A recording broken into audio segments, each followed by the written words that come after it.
Welcome, everyone, to the EPA Alumni Association Academy. My name's Dave Ulrich. I am co-dean of the Academy with my wonderful colleague, Lydia Wegman. And the Academy puts on panels roughly on a monthly basis on topics of interest to EPA alumni. We have at the Alumni Association almost 2,500 members, and believe it or not, representing over 57,000 years of public service in protecting human health and the environment. Our motto is, we're not done yet, and we try to live up to that on a daily basis. Any of you who might be interested in joining the Alumni Association and are not members already are welcome to join. All you need is 1 year of service, and after you leave EPA, you're welcome to join. Today, we have a very exciting topic and even more exciting panelists. The topic is the Inflation Reduction Act, which is not the most exciting title of a piece of legislation, but in fact, probably have some of the most comprehensive measures to deal with climate change in the United States, and perhaps one of the most comprehensive laws throughout the country. It's very ambitious, and we are very fortunate to have three distinguished individuals to enlighten us a bit on the Inflation Reduction Act and how we might become a little bit more engaged. Our first speaker will be Brenda Mallory, who is currently chair of the President's Council on Environmental Quality. She previously served as general counsel to CEQ. Prior to that, she served in a variety of positions at the Environmental Protection Agency and was a real leader in many areas, including environmental justice. She's had experience in private practice, working with NGOs. I guess I would feel very comfortable characterizing her as a true Renaissance woman. Brenda will be the first speaker. Our second speaker will be Jennifer Macedonia. Jennifer is the Associate Deputy Assistant Administrator in the Office of Air and Radiations. She's had a variety of positions over the years at EPA in an energy and environmental related capacity. She also served as principal in an environmental consulting firm. Our third speaker will be Charles Howland. Charles is a partner and environmental chair of Curtis, Mallet, Prevost, Colt, and Mosel. And he works in the energy environment nexus area. Charles has experience both in Office of Regional Counsel in Region 3 and Office of Enforcement and Compliance Assurance in headquarters. He has some real expertise in energy law. He's worked on an international level, recently back from Uzbekistan, and at the local level and the academic field. So with no further ado, Brenda, I will turn it over to you to tell us a little bit about CEQ's role in the Inflation Reduction Act. Brenda? Excellent. Thank you, Dave. Thank you so much. And I have to say, I haven't been called a Renaissance woman anytime recently, so I think I'm going to hold on to that one. It's just such a pleasure to have the chance to be here and speak on this EPA alumni panel. I think, as many of you know, I've spent almost 2 decades in federal service, most of which was spent at EPA. So I have a real warm spot in my heart for doing things and taking advantage of opportunities to partner with both the current EPA as well as the Alumni Association. In this administration, a major focus of our work, and supported very much by the IRA as well as the bipartisan infrastructure law, is the president's environmental justice agenda.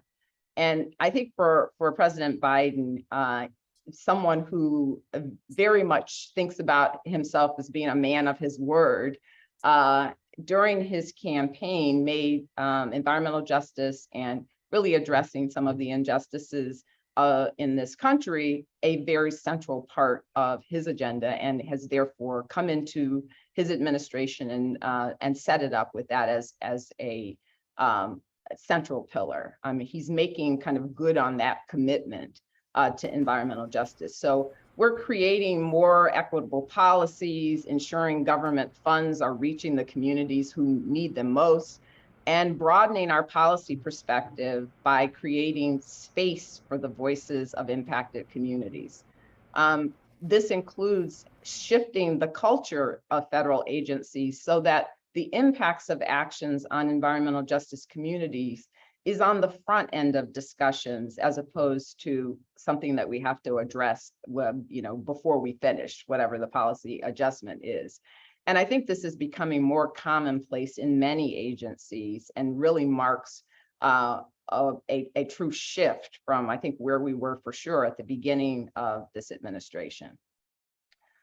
Through the Bipartisan Infrastructure Law and the Inflation Reduction Act, the president secured funding to clean up thousands of polluted sites, eliminate lead pipes, expand accessible public transit, electrify school buses, and improve air quality monitoring. And specifically, the Inflation Reduction Act invests $369 billion in climate, clean energy, and environmental justice.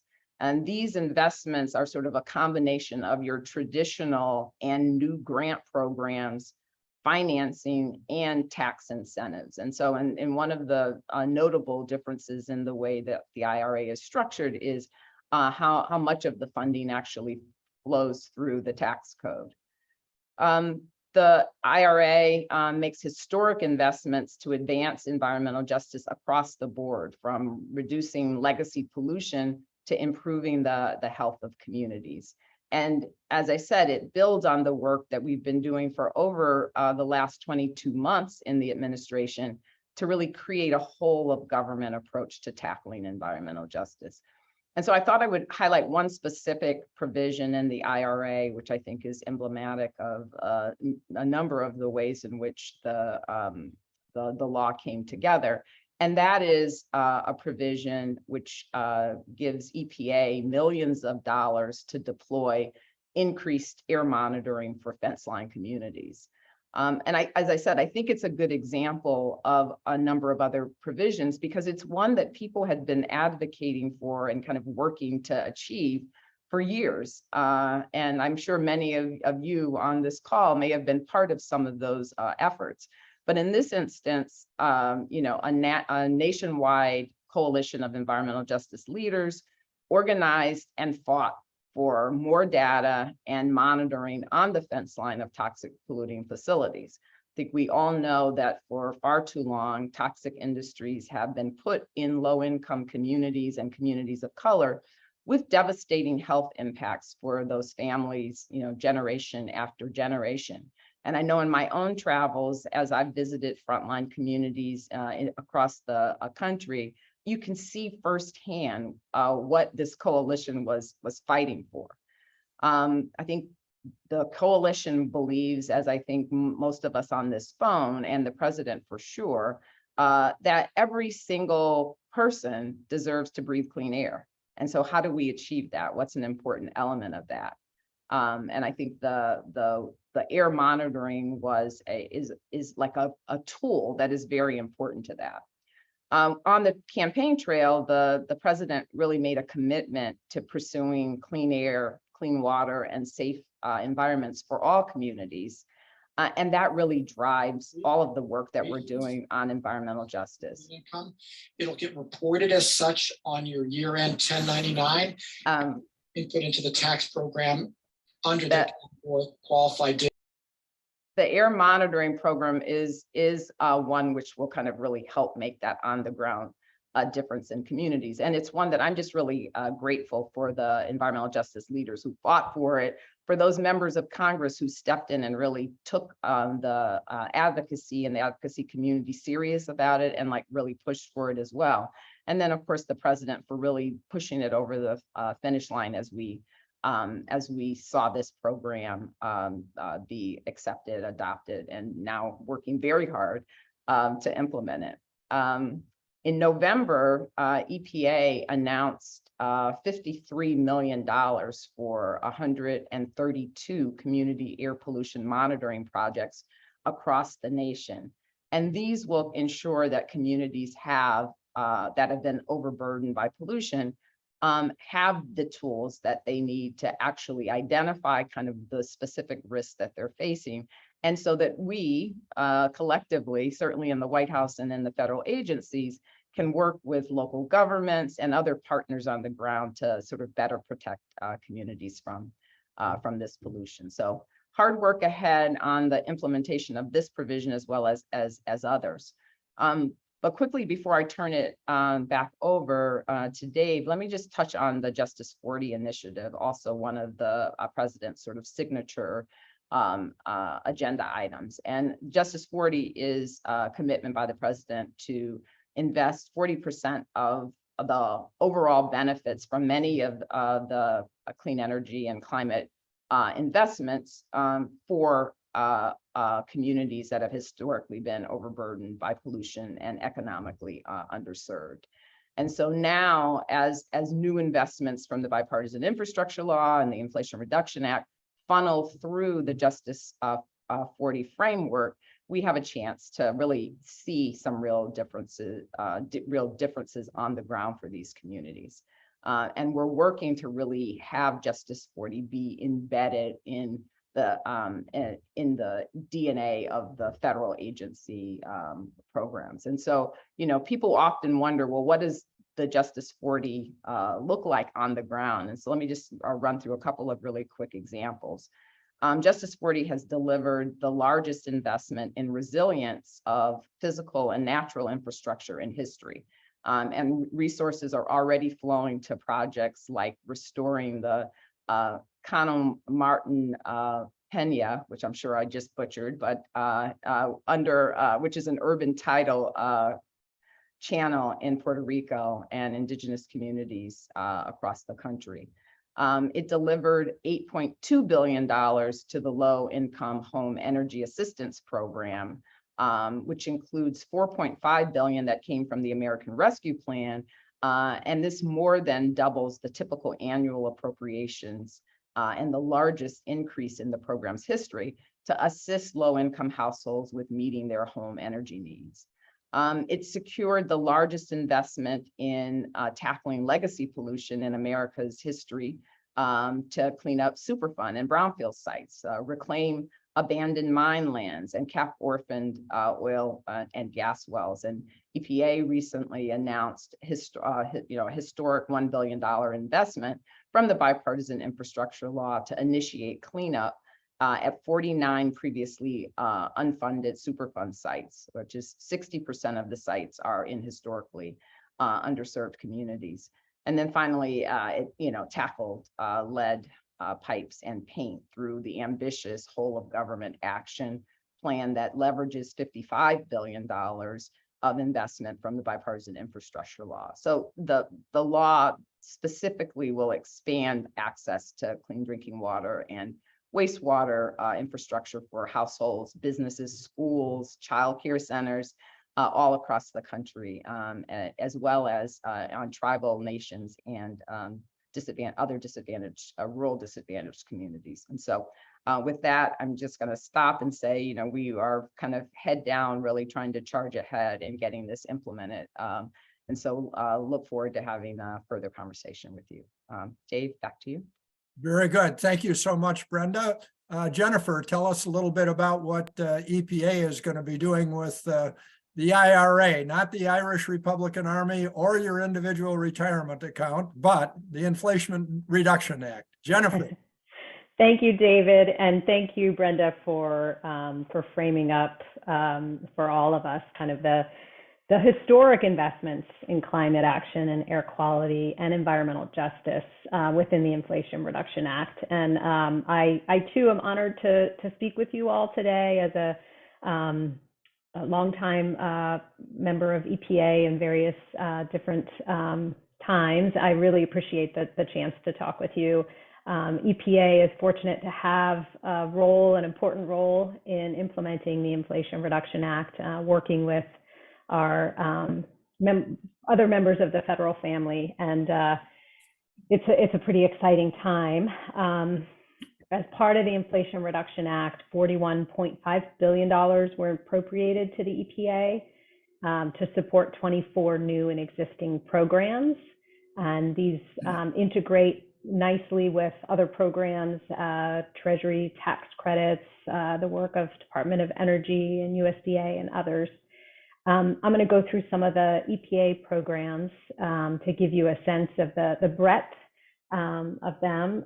So there's a $27 billion fund to capitalize existing and new green banks and fund state and local government investment in distributed energy and other clean energy technologies. There's also $5 billion for climate pollution reduction grants at the state, local, territory, tribal level to develop and implement plans to reduce greenhouse gas emissions. So there's sort of two phases, both a planning phase for those jurisdictions and an implementation phase. There's $3 billion in environmental and climate justice block grants to fund community-based nonprofit organizations and advance important priorities on environmental justice and climate justice, as well as to provide a lot of technical assistance. And we can maybe get to that a little bit later as well, to allow those organizations and communities to apply for grants and work through the process and make sure that the funding gets to the right places. There's also a $3 billion provision for grants to reduce air pollution at ports, another really key environmental justice area. And this funding is to purchase and install zero emission technology and develop climate action plans as well. A lot can be done at the ports, and we're really excited about working with stakeholders and others to design a really important and effective program there. There's a methane emission reduction program that has two features to it. One is $1.5 billion to fund grants and technical assistance to accelerate emission reduction from petroleum and natural gas systems, so oil and gas sector. And the other is a waste emission fee for the methane emissions. And another area is there is $1 billion for clean heavy duty vehicles to provide grants or rebates, contract support to replace heavy duty vehicles with zero emission alternatives. So really important to build off the clean school bus effort that has taken place under earlier efforts, and to expand that to the clean heavy duty sector. That's just a sampling of some of the really big programs within the EPA's purview. There are others. They all add up, the remaining ones add up to about $906 million and span across several EPA offices. These programs, as Brenda alluded to, allow EPA to expand air monitoring, including at schools and in fence line communities. There's also programs to improve data sharing and upgrade technology systems, dramatically expand the agency's low embodied carbon labeling, and advance numerous other agency priorities. Many of these build on existing programs and will be implemented in partnership with state, local, and tribal partners, as well as the territories. In implementing the Inflation Reduction Act, we're thinking about some guiding principles, and I'm just going to go through some of those. So, of course, the mission of EPA will be followed, and every program will seek to maximize public health and environmental benefits. We will also prioritize environmental justice in every program and throughout program implementation. We're thinking and working to harmonize our management structures, regulations, funding, and grants to implement programs as efficiently and expeditiously as possible. We're engaging inclusively with stakeholders, ensuring program design and implementation reflect input from a broad coalition of stakeholders who have a lot to contribute. And we're going to support and build on EPA's strengths, as well as the strengths of our regional offices, which will be key partners, key to delivering many of these programs. And Finally, we are going to safeguard financial integrity and looking to build essential safeguards in that area. We are in the early stages of program planning at this point. This is involving identifying existing programs, structures, and interconnections so that we can move quickly where we can, considering innovative implementation strategies and thoughtfully engaging in program design informed by analysis as well as the stakeholder engagement. And we're meeting with lots of stakeholders regularly. We're taking a coordinated approach to ensure that the IRA's unprecedented investments will dovetail with and support our regulatory efforts, and looking for those opportunities to complement our regulatory agenda. One example is the IRA's methane emission and waste reduction incentive program provides a technology innovation and performance improvement incentive that complements EPA's oil and gas methane rule. The IRA incentivizes early implementation of innovative technologies and best practices, so it will allow the United States to achieve greenhouse gas emission reductions even more quickly. Another example of where we're looking to harmonize with our regulatory agenda is for heavy-duty vehicles. So EPA has been charged, as I mentioned, with distributing $1 billion in funding for clean heavy-duty vehicles between now and 2031. And 400 million of these are directed at communities in non-attainment areas. I should say at least 400 million of these funds. EPA will administer grants or rebates to existing heavy-duty vehicles with clean zero-emission vehicles, support zero-emission vehicle infrastructure, and train and develop workers to support zero-emission vehicles, such as school buses, transit buses, garbage trucks, and others that are in the applicability of the provision. We saw funding for electric vehicle charging beginning with the bipartisan infrastructure law, and IRA continues to recognize the importance of developing responsible, sustainable infrastructure to support zero-emission vehicles for the long term. So these incentives are creating a great opportunity for improved environmental performance from the heavy-duty vehicle sector. So we're working to ensure our upcoming rules for the heavy-duty sector capture this enormous potential, and updating our rulemaking schedule to create synergies that enable EPA to capture the full impact of the Inflation Reduction Act, with an accelerated approach that will allow us to put in place ambitious greenhouse gas standards for heavy-duty vehicles as soon as possible, and more comprehensively address the market trend towards zero-emission vehicles across the heavy-duty sector. Another area, in November, EPA announced the largest investment for community air monitoring in EPA history. And Brenda spoke about this. I wanted to just say that these grants were made possible by more than $30 million in Inflation Reduction Act funds, and that supplemented $20 million from the American Rescue Plan. So we were able to act quickly and build on a program that we already had in place in order to get the funds out and working for the communities. I want to also circle back on stakeholder engagement, which is an absolutely critical part of this process. Administrator Regan is regularly visiting communities to hear their experiences and listening to their input. We're also running technical assistance programs to make sure that people can easily apply for funding. And we're always looking for ways to make applications easier and more user-friendly. We've held many stakeholder listening sessions, including with tribes, labor groups, industry organizations, advocacy groups, public health, and the environmental justice community. We're also having some additional listening sessions next week with state and local governmental groups. And our work does not stop at program design. We have numerous internal controls to mitigate issues and ensure EPA's IRA programs are implemented as we intended. We take the responsibility very seriously. We'll be working with the Office of the Chief Financial Officer to develop internal controls to mitigate risk using what we call the Program Integrity Framework tool, and working with OCFO to identify ways to build in fraud prevention into program design. So we've got several efforts underway, including how to structure the NOFO, Notice of Funding Opportunity, in a way to help mitigate fraud, and providing regular fraud awareness training to all of our headquarters and regional staff that will be heavily involved in this. So I think with that, I'm going to stop it there and say thank you so much for this opportunity today. And we really are working off of all the work that so many of you have built to make EPA a strong and high functioning agency. So thank you for all your efforts. Very good, Jennifer. Thank you so much. Charlie, take it away.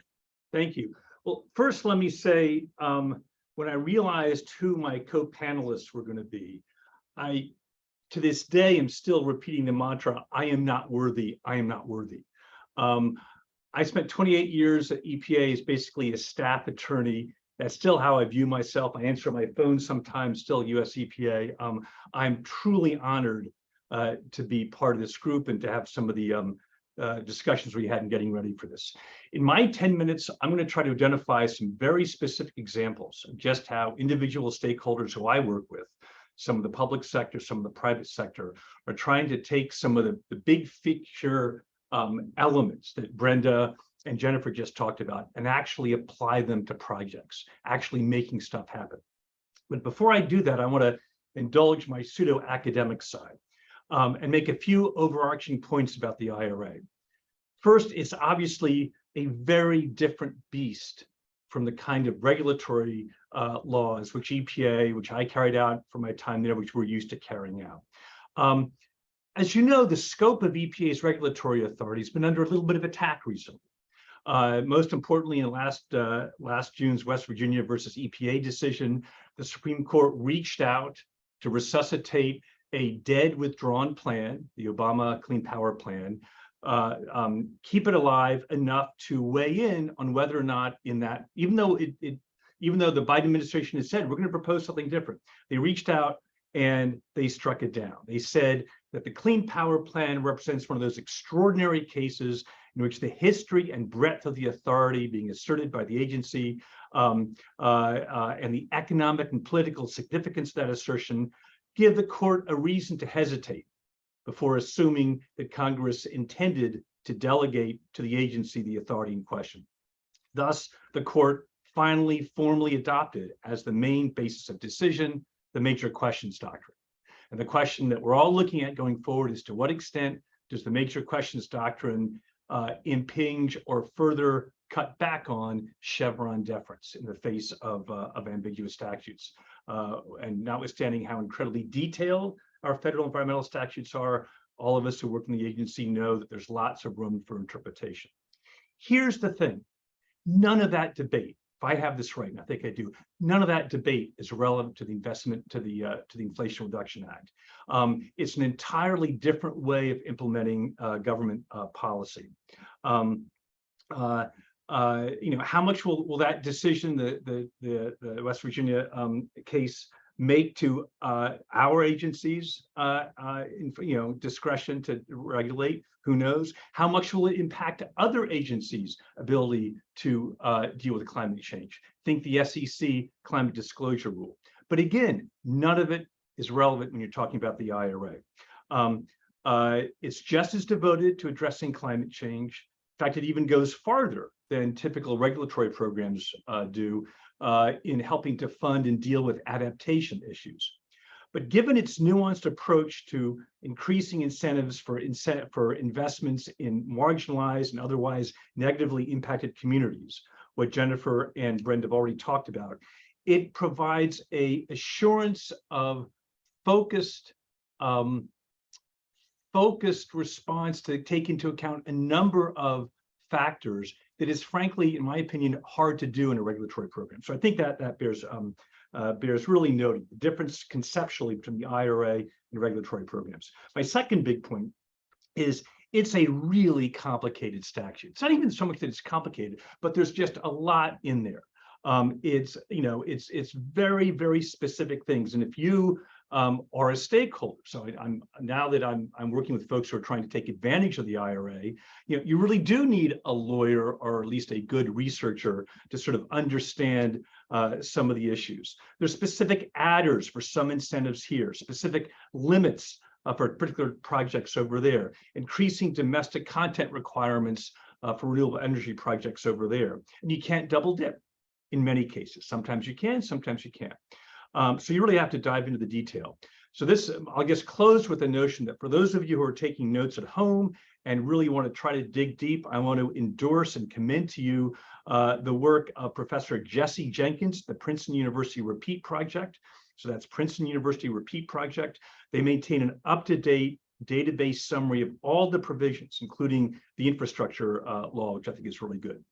Okay, turning to the two areas, and I'm trying to keep track of my time, two areas that I have dealt with are in some ways very, very different. Bright fields and hydrogen and green hydrogen projects. So what's a bright field? Basically, it's a renewable energy project that is on a environmentally impaired land. That's sort of the concept. And the idea, and I worked on this when I was at EPA, is to try to bring together two different groups of people who often don't know the other. The renewable energy developer, who knows about financing and tax code, but is afraid of environmental contamination, environmental issues, or the brownfield or hazardous site cleanup person who knows that world, but doesn't have a clue about what distributed generation means. Brightfield brings those together.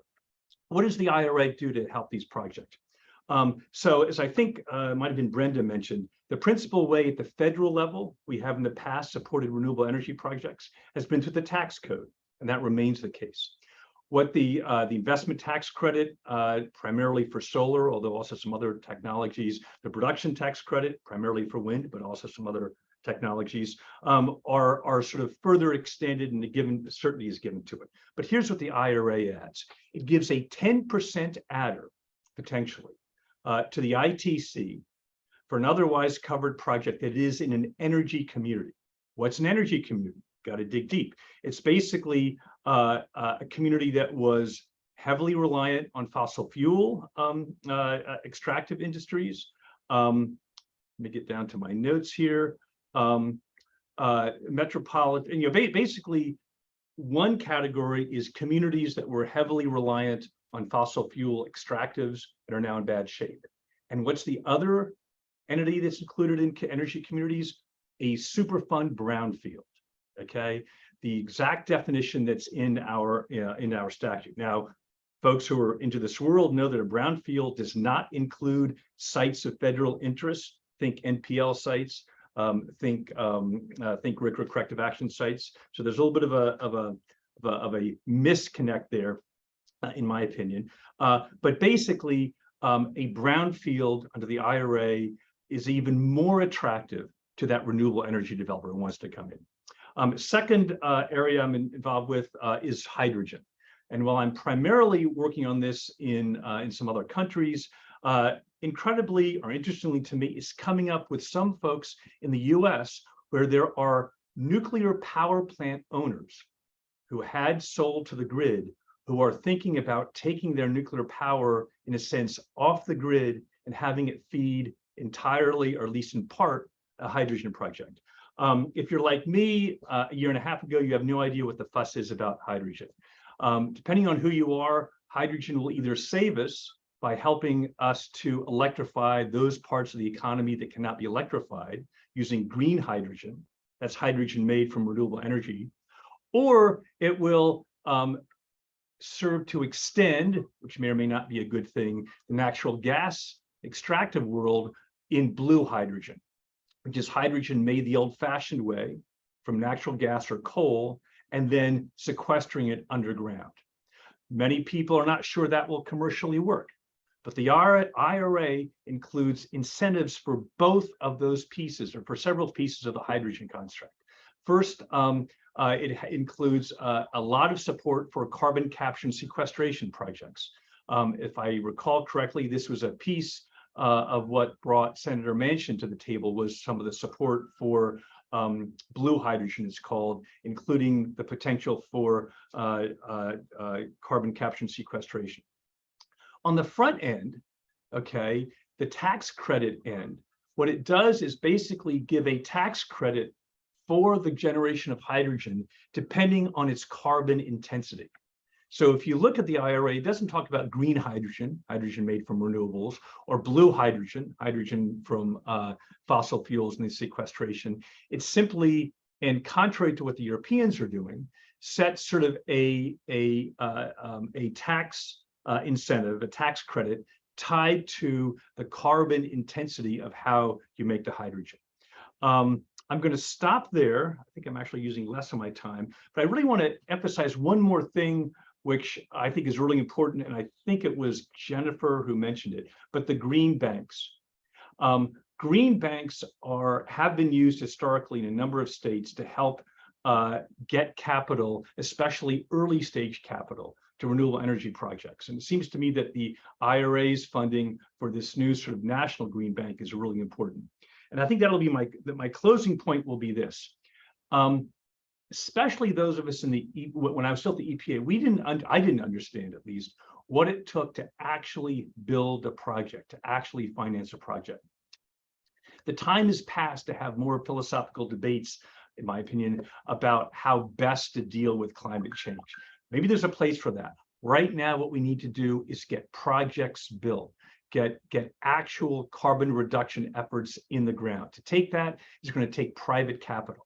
And one of the very cool things about the IRA is just how much it helps provide seed money at some of the early stages of a project to help get projects going and to help financially de-risk other projects. I'll stop there and look forward to questions. Thanks. Very good, Charlie. Thank you so much. And to Jennifer and Brenda as well. The questions have been coming fast and furiously, but let me open it with one that I think is a kind of a softball, and that would be for all three of you. What would be, from your perspectives, whether it's CEQ, EPA, or private sector Brightfields, what would be your short and long-term goals for implementation of the IRA? Charlie, do you want to start out and comment a little bit on that, and then we'll go to Jennifer and Brenda? Sure. I think the biggest thing is, maybe it's inevitable, but it shouldn't be so hard to figure this out. Plainly the rollout of the IRA, I think, is going better than, for example, the rollout of the Affordable Care Act.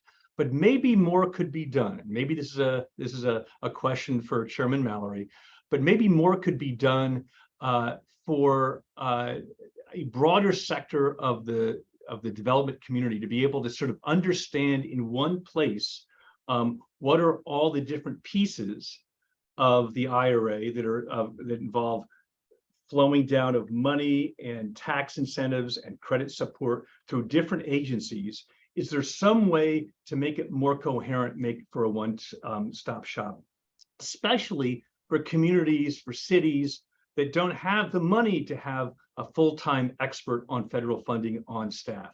I guess that's my hope. I wish I get how it's so hard for agencies to just figure out what the statute means for them, let alone how it might fit with someone else's. I get the challenge, but boy, if there was a way to short-term goal, make it more readily, especially given the timelines, the deadlines for some of the provisions. If there was a way to somehow, overused term, but make for a one-stop shop, that would be great. Very challenging to do as a practical matter, but boy, clients who I work with that, would love that. And then they wouldn't need to hire me. Actually, that's a bad thing. Forget I said it. No, we're still going to need you, Charlie. Jennifer, anything from you on EPA short and long-term goals with the IRA? Well, I guess building off of what Charlie was saying, one of our short-term goals is to establish technical assistance, and we're calling it Thriving Communities Technical Assistance Centers, or TICTACs, that will provide technical assistance to underserved, disadvantaged, rural, and remote communities, so that they can understand what the grant requirements are, navigate the governmental grant systems, such as grants.gov, that may not be always the most user-friendly, effectively apply for and manage the grants, and enhance their ability to participate in environmental justice-related programs and decision-making. So I think we agree that that's a very short-term, very important short-term need, and we're moving quickly on that one. I think, we're also building systems that can support you know, a integrity throughout the program as we design and look to put out funding opportunities. And I think longer term, you know, I can see sort of through the Inflation Reduction Act, you know, a cohesive strategy for moving the U.S. to a more sustainable system for transportation, for electricity, for buildings that provides, helps to ensure, you know, people have access to clean air and clean water and all the things that are human rights and should be here already. But, you know, I think we've got a lot more tools in our toolbox today than we did in July. So we're really excited to work to roll them out. Very good, Jennifer. Brenda, your thoughts on goals? Yeah, no, thank you. And I'm glad that Jennifer and Charlie went first. First, just in responding to Charlie's comment, I totally agree with what Jennifer said. I mean, that's where a lot of focus is going on how we help people understand what's there, because I think there's an absolute appreciation for the fact that it is complicated and different than what people are used to adjusting to. I think here at CEQ, we probably have been more focused on the community and justice side of that need for education. And even I think the step before we get to technical assistance is the need in connecting with communities to help them understand like what is possible from what the IRA is offering, and how to make sure that the right set of members, community members and community organizations who will be able to help translate some of what is in the IRA to community members, so that we're making sure that we're getting that on the ground benefit. So I think there's a lot of thought going on in that particular area, so that people are ready for the technical assistance, which I think comes in that middle stage. And I would also add that, you know, IRA, we at CEQ got a lot of funding that is focused both on helping to ensure that the environmental justice infrastructure and data systems that are important to really understanding the impacts on communities and how to help target the funding that we and the federal government broadly are providing. And, you know, that is in support of the Justice 40 initiative, but also a tool that CEQ just released last month, the Climate and Economic Justice Screening Tool, which is to help identify and define who these disadvantaged communities are that we want to make sure are, make sure benefit from this work. So some of our funding is really focused on that, and then focused obviously on core CEQ mission of dealing with the National Environmental Policy Act and the permitting necessary around a number of the activities that are going on. So those are kind of, in some ways, parochial things that we are working on, as well as partnering with others in the EOP around just ensuring that we are getting the information out. And I think in my mind, I mean, those are all, everything I just said in my mind is short term. The longer term, I think, really is making the connections in communities around the country, so that there is a desire for and a basis for sort of enduring action, that we have communities that are wanting to move as fast as they can and understand how they can take advantage of what's in the IRA to ensure that these things actually get implemented on the ground. Great, thank you, Brenda. Picking up on something that I understand from the IRA is that the goal is for a 40% reduction in emissions by 2030. I think that's the number I recall. Any comments from any one of you on how realistic that might be? And I'm not sure what the baseline was for the 40%, but any thoughts about how realistic that is with this plethora of different programs? You think we can make it? Of course we can, Dave. What are you talking about? I think- Okay, good. I think the goal is 50% and Oh. 40% is what has been by various calculations, as people can see how you get to 40% through the IRA provisions. But work to get to that 50% number, I think is critical. And I do feel like with many EPA programs, or at least my sense of many EPA programs over time, you start out and you put a system in place, and I think we have often been surprised at how it actually outpaces what we thought we were going to be able to achieve from whatever the technology was. And I think there is a desire to see the advancement in innovation and technology, which are kind of critical pieces to actually making all this work, and have that sort of drive our ability to actually go faster and further than we even thought. So yeah, I'm optimistic. Well, the ingenuity of the American people is not something we want to underestimate at all.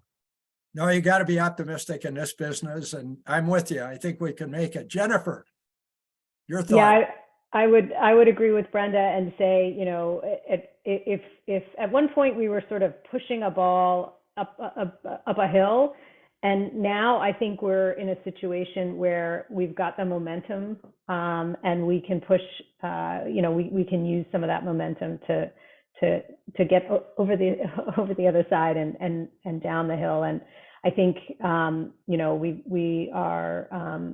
we are excited about the opportunities, and there are so many levers within the Inflation Reduction Act for change, for delivering on the priorities of environmental justice, of tackling the climate crisis, and that complements the work that was already underway under the bipartisan infrastructure laws, the ARP funding, and our regulatory agenda, particularly at EPA, which continues as well. So I think all of these, will work together and build off the amazing work that's already happening at the subnational level in many jurisdictions, in the private sector as well. So I think now we've got the headwinds, and everything is, so many of these efforts are pushing in a direction. Obviously, there's urgency, both on the climate front and to deliver environmental justice for communities that have suffered legacy pollution and have long been underserved. So it doesn't mean that we can rest. We know that we've got a lot of work to do to pull this off, and we are very motivated to make sure that we are honoring the obligations and the responsibilities.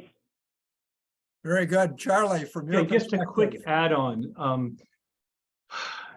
First, the regulatory piece is going to be critical and has to be, and period. But what the IRA offers, I think, that does give me hope is there is so much private capital. Trillions and trillions and trillions of dollars are sitting on the sidelines right now looking for places to invest.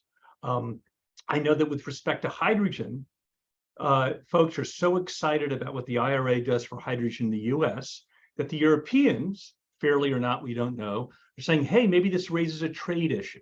There's a sucking sound. Now, from my perspective, there's incentives both in the EU and the US for hydrogen where it makes sense. But there's an incredible appetite for clean energy projects and all the benefits that it brings to it. IRA helps to be sure that some of those benefits flow to communities that don't always get those benefits, but it is there. I'm feeling more hopeful. I was stunned the morning that I heard about the IRAs, Senator Manchin's signing on to it. It's the first time I've felt helpful in a couple of years with respect to climate. Yeah, it's really interesting to look at all of this in the context of the Russian invasion of Ukraine. And I think energy independence is even more real now than it was before. One of the questions that came in was about state, local, and tribal governments. And Jennifer, I'm wondering if you could start out and tell us a little bit about what EPA's plans are relative to getting some of this money out to state, local, and tribal governments. Sure. So there are several provisions that rely on those partnerships with our co-regulators and in the states and local governments, territories, and the tribal nations. And so we are spending, meeting with those important constituencies and talking through both the needs and how to best deploy the funding. So a couple of the different provisions, there are Clean Air Act grants for carrying out, Clean Air Act programs, about $25 million that those jurisdictions are eligible for. So we are looking to move quickly to get the funding to those jurisdictions, because there's a lot that they're going to be a key partner here, and there's a lot needed to build their, to build the staff and the work to be able to accomplish it. The climate pollution reduction grants, they're both planning and implementation grants that I mentioned earlier. There's $250 million for those jurisdictions and at least one entity per state to develop greenhouse gas reduction plans and draw on, the various different funding streams, sort of put the picture together of how to really leverage the various funding, develop programs and policies at the state level that can drive reductions in decarbonization in the key sectors, and particularly where there may be gaps, where we know there's a lot of funding, for example, for hydrogen, there's a lot of funding for CCS. Where are there important pathways that are not as well funded?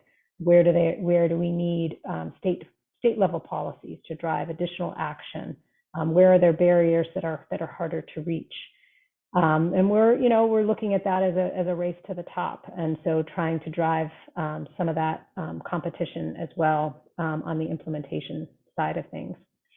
And there's a variety of other levers where the states and other local, tribal, territory jurisdictions are going to be key partners to help us roll out the funds and drive action. Very good, Jennifer. Thank you. Brenda, we're going to lose you in 1 minute. And I know a Renaissance woman is in high demand. Any final thoughts from you before you go? And let me just say, Dave, well, first of all, Jennifer did such a nice job of sort of responding to your question. I guess the only thing that I would add is obviously the partnerships at the kind of subnational level are critical, because, that's where we're trying to place all of the benefits, right? So when we talk about ports, we're talking about ports in specific places, everything is, if you will, place-based in its nature. And so being able to identify both where the greatest needs are and work with the state and local governments that are, in those locations, so that we are kind of aligning our policies in ways to get, results that I think we all want, I think is critical. And I think various mechanisms are being set up to actually also work through some of the national organizations who work with local governors or governments, or work with mayors, or work with cities to kind of use those vehicles for partnership and helping to ensure that we have the connections and relationships so that we're moving smoothly to implement these projects. So all of that, a lot of good work going to kind of make that happen on the ground. well, very good, Brenda. Thank you so much for being with us today. We know that you are an extremely busy person. And so go out there and make that IRA happen. Help make the projects happen. Yeah, right. Thanks to everyone. Thanks for inviting me to join. Take care. Okay, Charlie, any thoughts on this state, local, and tribal government? My guess is you might be working a little bit more with local governments in this Brightfields, but your thoughts on that Yeah, element? so it's funny, my very first client, when I came to I wasn't planning to do this. They found me, here I am. My very first client was, and I can say this publicly, the Council of Development Finance Agencies, which was doing a project to look at the prospects for Brightfields in the state of Minnesota. So I want to follow up on something that Chairman Mallory said, which is there's some groups out there doing really, really good work on trying to connect this sort of panoply of federal resources to actual communities on the ground. Council of Development Finance Agencies, the Lindy Institute at Drexel University is an incredibly good resource. The Milken Institute, their centers for financial for economic development are trying to help connect this huge gusher of different types of federal supports to communities. Not just the ones who can afford to, have the people and staff who understand it. And I guess the last thing is, now obviously I've come to the dark side, or at least maybe a grayer side, but part of the audience should be the financing community, should be the private folks who are going to put capital at risk. Yes, it's incredibly important to be sure that communities understand how this works and to help give voice and meaning to the IRA's specific incentives to get resources and funding to formerly marginalized communities. There's also plenty of private developers who are kind of trying to figure this out, and helping them should be on the table also. I guess that's what I'll say. Very good. We're just about at the end. Jennifer, there was a question about whether or not there is additional staffing and hiring for EPA, either in the program management or grants management side of things. What's the picture there? Yeah, so I think we we certainly recognize the need to staff up at EPA. Some of the funding, and it depends on the particular provision, but some of the funding does provide an administrative amount for EPA to process grants. It's on the small side in some of the provisions, closer to 2 to 3%, but it varies by provision. So we are looking at that. Again, some of those funds are also very short term. So you may have 4 years of funding at that level. So we have to think about how to bring in the surge support to be able to get through, that initial, in particular for the grant programs, the grant reviews and processing, while also, thinking about where there may be opportunities to replace, retiring people with, in places where we have funding to allow it to continue past the 4 or 7 years that the funding may provide. So we're definitely staffing up in a variety of areas. The regions are going to be really key for this. We're looking to do some branded hiring events in the new year, and you'll see some of that, trying to attract young new talent as a way to get into the agency, to learn it, and to be an important part of building an environmental future that we can all feel good about. And so, we're going to be working closely with the regions, and you'll see that coming out in January. Very good. Well, Jennifer and Charlie and Brenda and Abstentia, thank you very much. With the flood of questions, which most of which we were not able to get at. Someone has suggested we do that in the chat rooms, but I think this gives us all a good starting point, and through the Alumni Association, we'll see what we can do to provide follow-up materials associated with it. In the meantime, go out and buy a hybrid, a plug-in hybrid or an all-electric, and put some solar panels on your house. I did that just a couple months ago, even in Chicago, and getting a little bit of return on it, and I highly recommend it. It's much more affordable now.